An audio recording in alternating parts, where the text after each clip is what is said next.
types of traditions that teach us to basically slow down and listen to yourself, right? And therefore, my Wayfarer's journey is, wow, I know all these things, it didn't get internalized.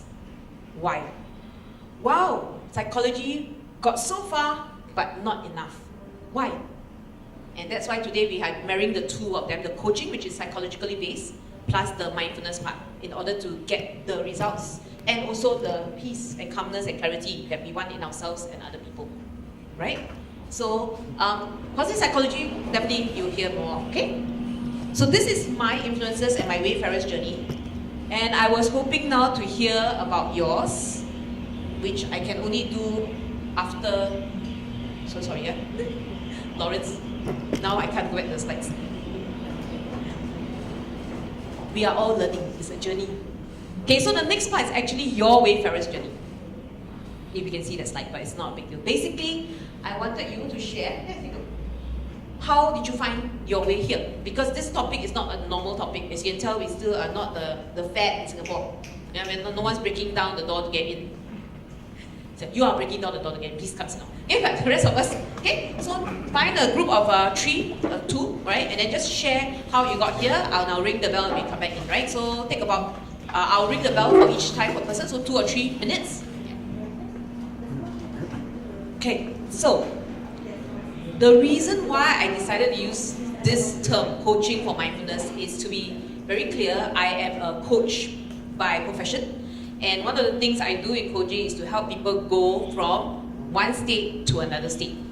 And many people who are trying to be coaches or want to learn about coaching ask me about what is coaching, right? What is coaching? So I'm just saying, simply, coaching is moving from state A to state B. Right? So there's coaching for many things, like for dating, right? No date to many dates, coaching for many things. And the reason why mindfulness and coaching come together is, you will see later, but it's very powerful as a two-fold force. And that's why I chose this topic, because I want to add value as a coach to the perspective of this, yeah? Okay, many see state B as a preferred state. Okay, so the beginning of the end in coaching actually is when you assume that the new state is a better state than the old state. But we will do that. Or not, we won't change, right? We wouldn't want to do a new state if there's no benefit to it. But that is the strange thing about it. Because when we start thinking of it as a new or more preferred state, we get a lot of thought around it. And when it comes a lot of thought, it becomes difficult to do it. Okay, for example, if I say I want to be a millionaire or billionaire, right? And the preferred state is because, oh, there more money means something good for me. Why did that happen? How did that happen? That is me wanting something. And then there is a connection to some of the reasons why I don't do it, or the negative associations with that new state. Right? So there is a preferred state thing, and I prefer not say it, I just say it's another state. Okay?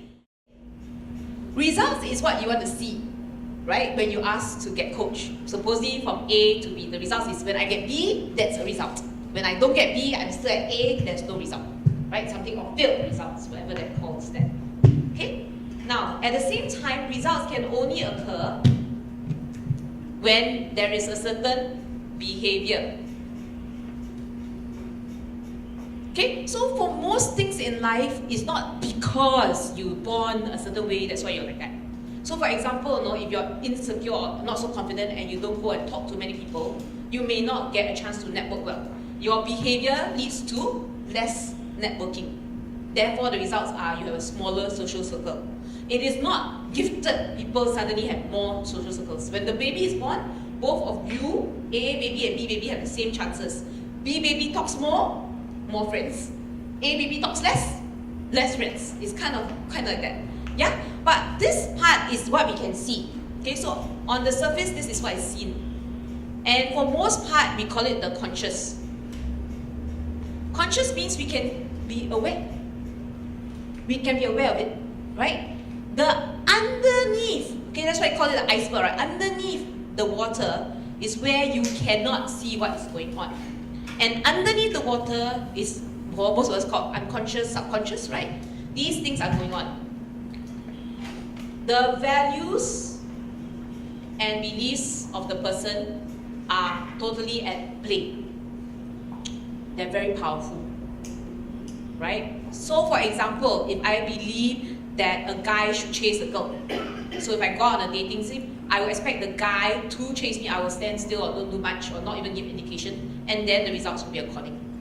If I believe that money is not so good to have so much of, the rich people are getting money by exploiting people, then I will not consciously go after a lot of money. I may even work as if I want a lot of money, but because of that belief, I might give my money away. Right? So there are values and beliefs under the water that sometimes we're clear about and sometimes we're not clear because it's underwater, so it's otherwise known as the unseen. Okay? And definitely the unconscious.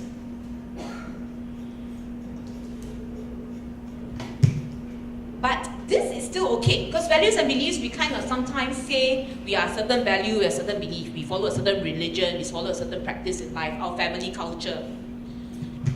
Actually, under this is a powerful conflict.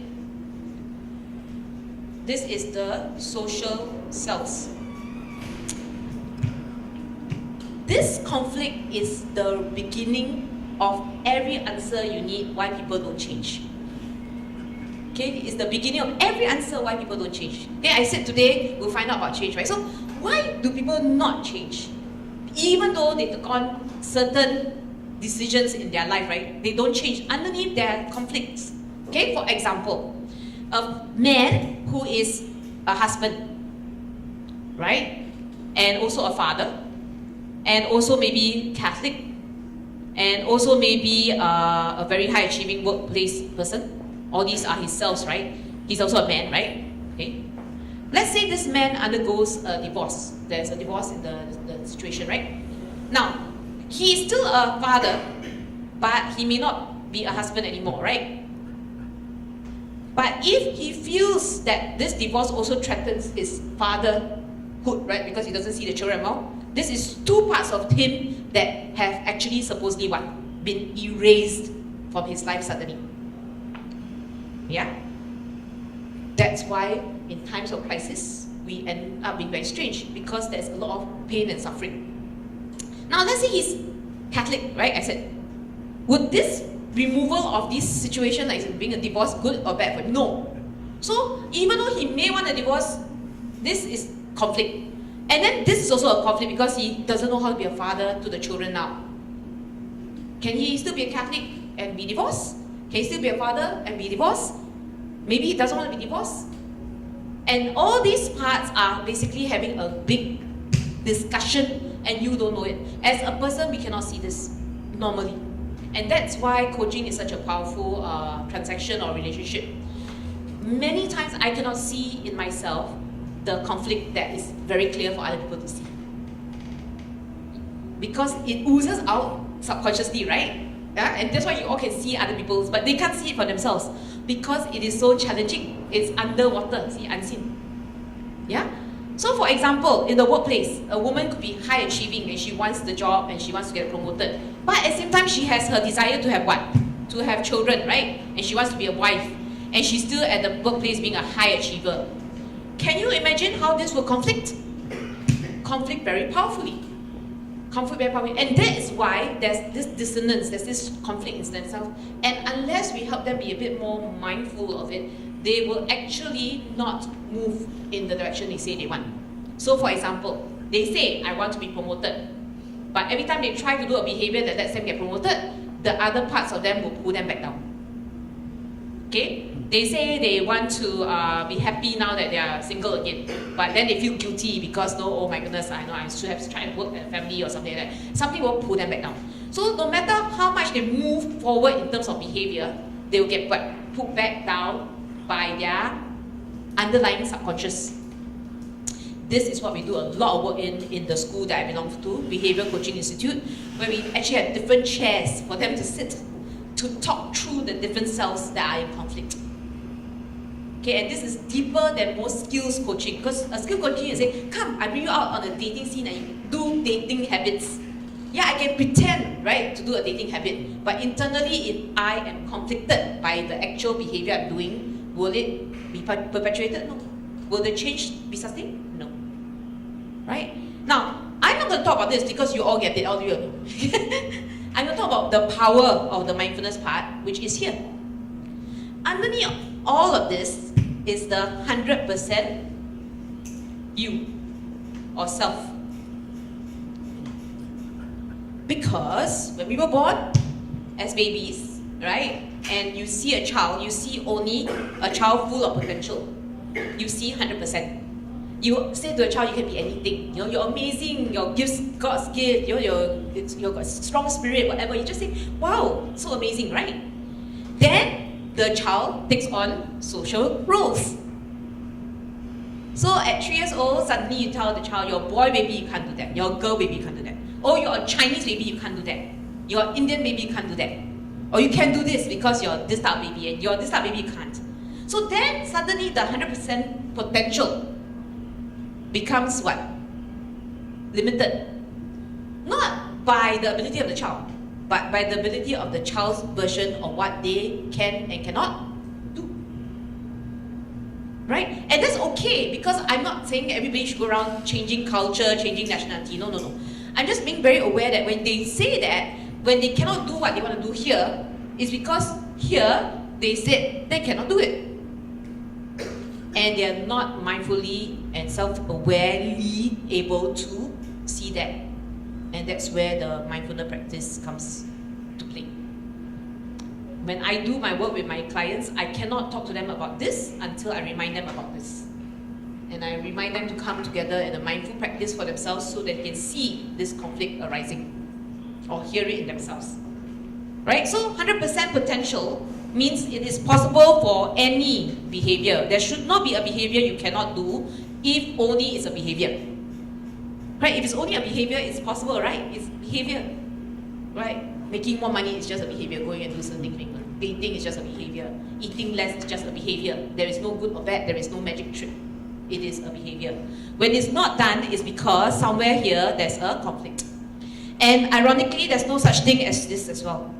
If you really spend a lot of time in the moment, as mindfulness teaches us, you will be very porous here. Porous means you will not need to have a separate self. You can choose yourselves according to the moment. Right? So the woman at the workplace who's trying to achieve high results in work, when she's at the workplace, she should be concentrating on work. Her mummydom doesn't have to turn on then. Right? But a lot of us cannot. Our mummydom or everything, fatherdom will ding in the background. Right? And then suddenly you're not able to focus anymore. That's why the other person who have no children can do the work better and faster. Has nothing to do with ability, has a lot to do with you are not actually working at that point in time. Your mummydom voice, fatherdom voice, whatever voice came over and took. Right? Same. All these social selves actually are porous. It's a choice. We don't know that it's a choice. We think we have no choice. Versus a state. Okay, so you always say, hey, I see he's making some changes in life. Look, no, he's more able to whatever the new thing is, right? So your husband, your partner in workplace, right, say, my goodness, he's more able to be more hardworking. He's able to clean the kitchen for me or whatever, right? Something that you like him to do more of, right? Even your colleague. But then it's only that time. After that, gone. It's no longer happening again. What happened? How come one time? Because what happened was there's a state he got into which he couldn't do it. He can do it. He knows how to do the behavior. It's not a trait. A trait means you're always doing it. It's almost second nature. It is your character, your personality type. Otherwise known as late and punctual people. You know the difference. The punctual people who are punctual will always almost be punctual. It's almost like you can't stop yourself. No, I've always seen this. No, you can't stop yourself. And the late people will just be late. Right? And once in a while, the late people might be on time, right? But that is not a change in behavior, people. Be very aware. That was a state. Okay? Your boss, most of the time, not very nice in the way they speak. One time, very nice.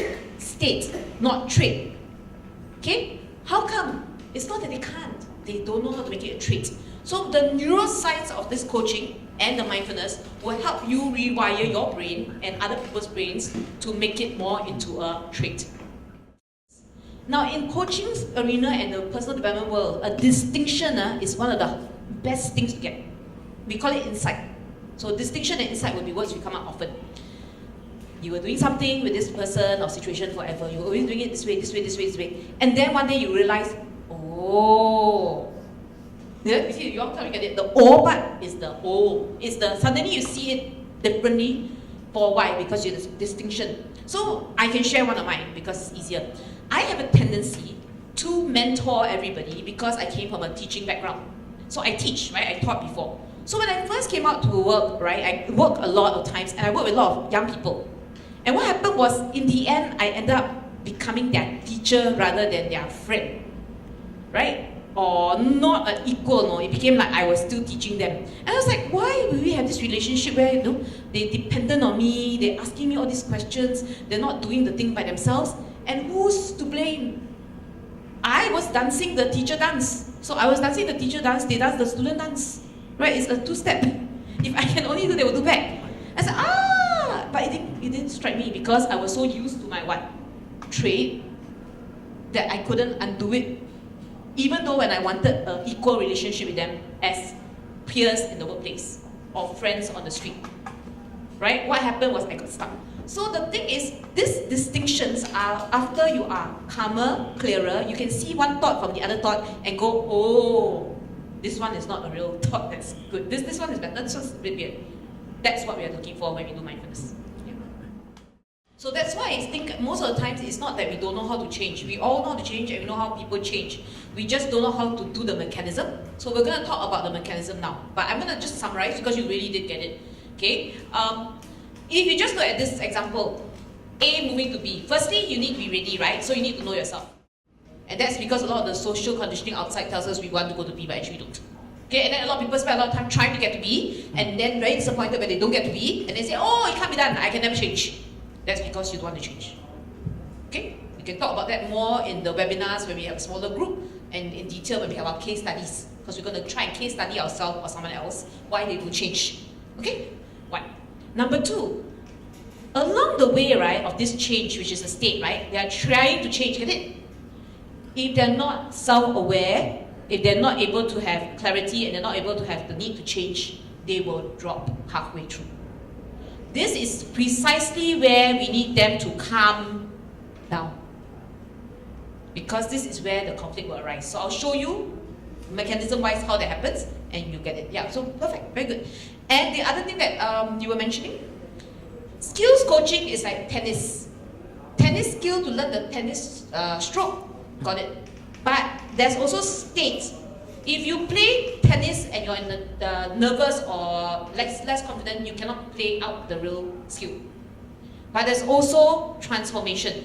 So Leanne in front and somebody else, basically what you're talking about is transformation. When you get to transformation, you get into transformation, basically what you're doing is you are able to take the behavior into yourself so much so that you now are a pro tennis player. The beginning tennis player and all the insecurities along the way has now been integrated into yourself. That's why you arrive at the trait. Your prefrontal cortex is here. Your reptilian brain is behind. Okay? Reptilian brain is the brain that all animals have in common. So it's usually fight and flight, right? Because any animal is afraid to die. So basically we learn two things. Run away from danger or fight danger or freeze. Right? Your reptilian brain and my reptilian brain and yours, normal, will only do eat, sleep, have sex, that type of thing. Okay, very driven by affect. Today I want to eat this, I eat this, tomorrow I don't eat this, all gone. Right? Because animals are just like that, very naturalistic. Your prefrontal, which is front, right, is actually your executive center. I'm simplifying, please when you go and read the actual material, there is much more, okay? But your executive center is what makes you human. Okay, and what makes some of the animals more high achieved in that way. They can actually do some judgments here. They can actually hurt themselves in order to save someone else. No other animal, very few animals can do that. Right? Because that is an element of what you are going to get for something, right? Prefrontal. Now, amygdala, right, is in the middle here. It's the place that you sense danger. So this is where, when you are changing towards the direction you want to go, right, the direction you want to go, along the way you will sense danger because your social self is under attack. The There's no attack, nothing has happened, right? But your social self is under attack. Okay? So for example, if I start a new career, and now I'm in my 40s, right? So if I start a new career, and then I start from scratch, from the bottom again, then all the time before I was at a certain level, right? So now in Singapore, let's say you see me as a waitress suddenly, right? And then my students from before come and see me and I'm serving them food. There's no harm in this behavior, right? It's serving them food. I'm a waitress. It's a very noble job. But very possibly, right, because of the social phase in Singapore, because of my own belief systems, what happens? I'm under attack. Oh no! They will look at me and they think I'm not worthy, something's not right, I better hide from them, oh my goodness, blah blah blah blah blah blah blah. And this is exactly when the amygdala gets hijack you from the moment. So sports people are the same. When they are going to do the tennis match or anything that's major, right? They know they can play the sport. But at that moment, if they look at their competition and they go, oh no, I'm going to win, so national television will watch me and fail. Hijack. So essentially we hijack ourselves. Right, if I tell the person to change and the person has a little bit of a heart attack going on as he's changing, would that help the person? No. The person needs to be very open and very willing to change. Right? Do you know when I teach yoga, right? Because I taught yoga before. You know that the body is very subtle. Supple means can bend, you can do many things, you can. But suddenly in a stressful situation, when you ask the man to bend a bit further right down, right? Suddenly they all stiffen. You get stiff your body. How? They can't bend then, right? You know why they stiffen? Not because they cannot, because suddenly they freak out. You're gonna break me somehow. No, you cannot break. But in their head, they break, right? So they become a... So you are all doing that to yourself all the time by being very stressed by the thoughts. Now, why are we so negative? 80% of our thoughts are negative. It's a negativity bias. Again, proven, right? Psychology-wise. Why? Because we are animals and we expect your boss to kill you accidentally on the way to work or after work. You expect your wife to shout at you even though she hasn't shouted at you yet. You predict the negative thing first. It is a good thing, it helps you stay safe, but unfortunately in the modern times we are trying to be too safe and instead we are causing our own headaches and hurts. Okay, so the migraines we have and all that are this. Okay, for example, right, the project is not due yet. But because you see the project impending, right, you are stressing yourself out before the project arrives. Okay, so this is the project. The project deadline is coming. Obviously, you should be worried, right? There's maybe 1 week, 2 weeks. Yeah, I understand. Correct. But the mindful person is able to see the project, know it's not here yet, keep doing the behavior of getting the project done, but not freak out. The not so mindful person will see this and go into the what? Which means I'm hijacking myself from doing the behavior. Then what happens? Doesn't get done. And then as it approaches, you get more panic. And it gets worse. Right? So this is the challenge that we're having. We are actually creating our own fears. So when I work with coaching, right, I ask them to be able to see the B they want, do some of the B behaviors, and they become so comfortable to be like B that the thoughts have moved over to B and they become B. They cannot become B if they stay in A because every day all of you think 90%, same, 90% same thoughts every day. Why? Because that's what it is. The brain is a machine. Your brain is like a computer, okay? You put in the data, it can only repeat back the same data. It cannot suddenly come up with new data. That is why we go traveling. Right? Always go traveling, why? Try to shock our brain into waking up. When you all go traveling, you're all so excited, right? Why? Because, oh, it's so new, so different. How so exciting? Yeah, it's actually new and different every day on the road in Singapore. You just don't see. Because 90% of you is only locked into, if it's like that, I go here. If I go to this place, I eat here. Then if I go to that place, I only eat there. Then I go home this way. Okay? Because it's your computer want to it's a GPS law, it makes the easiest route for you, even though that route may not be the best. Sorry, take a deep breath. Yes, and that's why you need to come out and mix and have new thoughts so the new thoughts will come out. So it's like that. Then it will transfer over to new thoughts. 90% will be the new behavior you want. That's how it works. Yeah. I already told you very clearly that 90% of the time, your thoughts are repeated. Right? And if they're repeated 90% of the time, what you actually see is all these are the old thought, old thought, old thought, old thought, old thought, old thought. Get the picture right? 50,000 of them. Oh, no, cannot be 50,000. There'll be 10% that is new. How does a new thought come in? When you meditate, the reason why you meditate is because there's a gap between thoughts. And your meditation is supposed to be what? Lengthening the gap. So a lot of meditation says what? Falling into meditation. You cannot control it, you just sit there quietly. Try not to have anything disturb you. Try to be very present, focus on your breath, and then you have less thoughts. That's what meditation does. So you do meditation as an exercise to do what? To practice getting the space where you can create space. Okay, that's why meditation is done usually in morning or quiet places. Why? Because you're so afraid that you just go anywhere you're triggered by thoughts, and then you lose that ability to be gone. Right? But in the hospital and in the defense areas and in the workplace, I cannot ask everybody, wait, you're frustrating me. Give me a minute, 5-minute meditation, give me back. Okay, I come back with more space in my... Cannot do that, right? So we need to be aware how to what? Pause in the middle of a heated discussion. Not him, no. Pause me from going back here so that I can be more present to him in the moment. I need to watch myself as I go into haywire to take a deep breath and clear a space for the new discussion and clear my emotions. That's why you need meditation first to practice this. So you can feel the difference. So without that muscle developed, you don't even know how to use the muscle. I just could feel when I was more busy in my thought. I could feel it more clearly than ever before. Because now I know the difference. I had that slight taste of the difference. And I also had my first, I'll call it my out-of-body experience. But my first experience when there was a conflict, and instead of going straight and fighting the conflict, I actually saw myself come out here, out-of-body experience, see the person I don't like, see myself, and go, how interesting!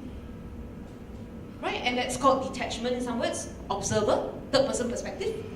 I was able to neutralize my own behavior by stepping out from being the agent of conflict. Now, after that, no more, no? One more time? Now, there's no other moment. I knew what's going to do that. I hope it doesn't break. You know what I mean by now? Now. So when we concentrate on your breath, is to do exactly that. Be in the no body. Start again. This is the most powerful thing you will ever need to tell your client or yourself. That in every moment, you can change. Because in the next moment, I can start a new behavior. Then more new thought, and the new thought becomes the old thought. And this is where the new behavior will start to arise. This is state B. You will have moved to B. You were at A.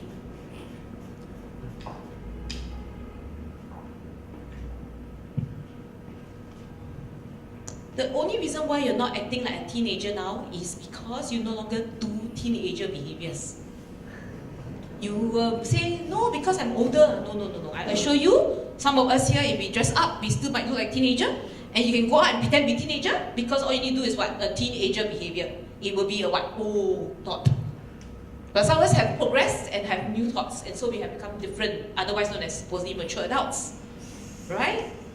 But again, it's a new thought. So your new thought is within your choice in the moment. Okay? So other practices we'll talk about another time, but that's for you to understand. And now we're going to do the first, finally, a bit of an exercise, okay? And I'll explain it to you. The ability to see yourself in the way you behave with other people and go, like me being the teacher and them being the student. Why was this behavior being repeated? Why is the results this way when I don't want it this way? What am I doing, right? Watch the last Olympic Games. You should watch the Korean gymnast, the male gymnast. He was a world champion before he entered the Olympics, and he was very skilled. He does his routine, so they do more than one routine, right, on different instruments, right? He would stop halfway. He wouldn't fall off the bars or whatever. He wouldn't fall off. He would stop halfway, and then it would not be counted very highly because he didn't do the full routine. That's because it wasn't because his skill set is not there. Most of the time you see gymnasts, halfway through they tripped and something happened, their skill set's not there. For him it wasn't. Whenever he stopped halfway was his mindset is not there. You can tell, he knows, he then stops. When he's very good, right, when he's in his flow, right, he go through the whole routine perfect, always 9, nearing 10, all the time. But the ones he stopped was, he just stopped. He didn't fall, nothing. He is in that way. He knows that he's flowing and not, see, but he couldn't stop himself, he was not in the flow, he couldn't do it, he stopped. Where some people, the skill set not there, they are just doing but they cannot do it and they stop. So very interesting. So that's how you start spotting your own flow. You are flowing, and hey, something happened. Then it's like that, something here. Then you quickly reset your own button, yeah? This is me and Eileen having a discussion over dinner. She's talking about herself, I'm talking about myself, or I may be talking about me, but she's not listening to me, is she? Because she's listening to herself. This is normal conversation. Notice this is not working. In fact, worse, this could be considered what? Can be a conflict, right? If she starts talking from here and talking from here, nothing I say will go in. This is how war arises. Okay, see? Okay, thanks. So if you are mindfully listening, the thought will still come, right? But as you can see, if it's 50,000 thoughts and we know they're coming and going, we're not focusing on them. So if I'm going to talk to someone, I'm not focusing on this, I'm listening to the person. If I'm listening to the person like that, it's the best form of listening I can give.